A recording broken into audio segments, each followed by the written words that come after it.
Hey, what's up everybody? Welcome back to Easy Dishes, where today I'll be making a Japanese coleslaw. For this we're going to need one pointed cabbage, or at least half of it, to which we'll come in a minute. First we're going to take 20 grams of fresh ginger, which we're going to peel the way I showed you in the last episode, and then we're going to finely grate it and chop it up just like we did the last time with the butter chicken. So take your knife and now chop along a little until we put it to the side for further use.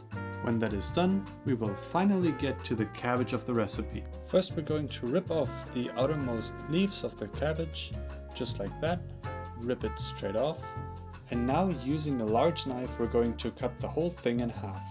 When that is done, we take one of the halves and put them to the side, because we won't be needing those unless you want to do about double the size of the recipe.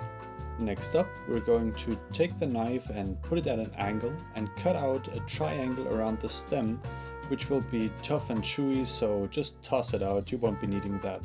Next up, we're going to slice the cabbage into very thin stripes and then one time lengthwise to just make it a little smaller and more edible. Next up, we're going to take all the cabbage, put it into a large bowl. This might look like a lot now, but it won't be in a minute, as we still need to knead the cabbage and it will lose a lot of its volume in the process.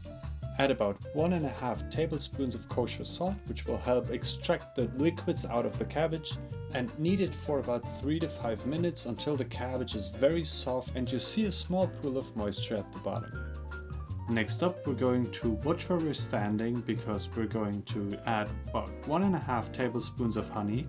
Try to reach the other ingredients because they're just a little far away, a little stretched there.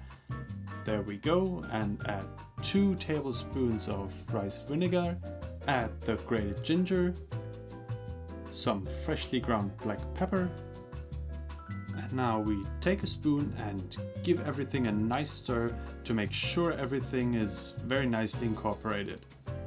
Just generously toss it around a few times, make sure you get everything on the edges too, and now scrape it all down into the middle. Cover the whole thing up with a large plate for about 20 to 30 minutes. After a short wait, we're going to drizzle in a few drops of roasted sesame oil, some freshly toasted sesame seeds, give that a generous toss too, and now we can finally give it a little taste for seasoning. Just fight it a little so it will get on the fork, and it tasted pretty great. It's a very fresh and very earthy taste. Get ready for the plating. Just take a shallow bowl, put in as much as you want, and now garnish with a few extra sesame seeds. And there we have it, our Japanese coleslaw.